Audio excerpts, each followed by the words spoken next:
At one time, not so long ago, infant death was common. This was due mainly to infectious disease, but sadly, some babies would just die suddenly and unexpectedly. No one seemed to ask why these babies might have died or how we might help their parents. Decades passed. Society recognized the existence of sudden unexpected death in infancy, and the term SIDS came into use. The fact that there was a name gave hope to parents. They came together in support groups. It was realized that SIDS happened in every country. Research showed that the infants were vulnerable in subtle ways. The stage of their development mattered, as did the sleep environment. Safe sleep campaigns sprung up around the globe. SIDS deaths decreased, but they did not go away. And despite these communities of support for SIDS parents and the myriad of researchers involved in trying to better understand sudden unexplained infant death, coroners and medical examiners now seem to be focusing almost exclusively on the sleep environment. They have stopped using SIDS to define these deaths and are using the term undetermined. Now, some may think undetermined means no more or no less than SIDS. Both have an element of uncertainty, but the disappearance of SIDS and the rise of undetermined have had undesirable effects. That's because SIDS used to be a familiar acronym that led to societal acceptance of a child's death. It used to be a passport to peer support, but now parents no longer feel a part of a community devoted to their interests. As the results of the autopsy came back as undetermined, my husband and I were left without any understanding or any closure of her death. Shortly after Hazel passed away, we were in contact with the medical examiner's office. I think it was about 3 days after she had passed, and they let us know that nothing could be determined at that point. We did receive a letter later on from the medical examiner just stating that the autopsy was pending and that the cause of death would be listed as undetermined at that time. We were contacted early the following morning, so Brianne passed away on a Monday evening, and Tuesday morning we received a phone call from the medical examiner herself telling us that the preliminary findings looked to be classic SIDS.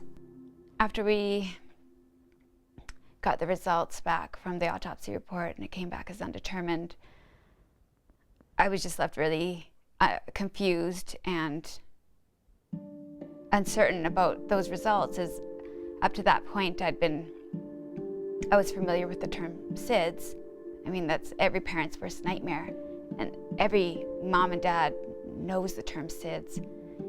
They talked about it in our prenatal classes. I talked about it with my mom friends about how we were scared of it happening. With the medical examiner calling it undetermined, there's really very little to understand. Undetermined gives you no direction. There's no finality to tell people how your baby passed or why your baby passed. It doesn't give you any kind of closure as to whether it was something that you did wrong or something that was missed, or even any words to explain to anybody why something like this happens. Once we found out that Brianne was a classic SIDS case, it gave us a hard label, but a label, and a family to sort of to belong to. We then were contacted by the SIDS group and got information and learned and searched and met and cried and talked, and belonged with people that have gone through the same thing. It helped us move in a forward direction and grieve together and belong to a sad family, but a family. And without the SIDS group and without the SIDS diagnosis, that would not have happened. When they told us that the results came back as undetermined, I didn't understand if that was the same thing as SIDS or if that was something different. I didn't know what category we fit in. I didn't know.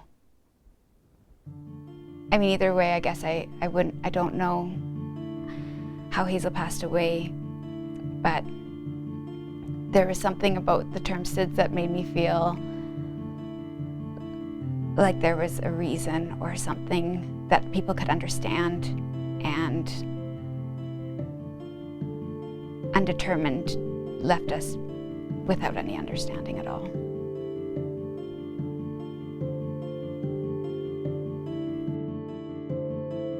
A name change reaches past the grief of a parent. Researchers have trouble getting funding. Who would award a research grant for a condition that has disappeared? What has also changed is we have made it difficult for parents to support parents. We have also made it difficult to find out more about why the babies are vulnerable and why the developmental stage is important. We're missing out on opportunities to do the sort of research that might make SIDS even less likely.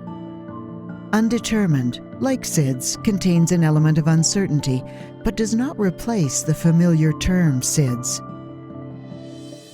SIDS is a term that should still be used.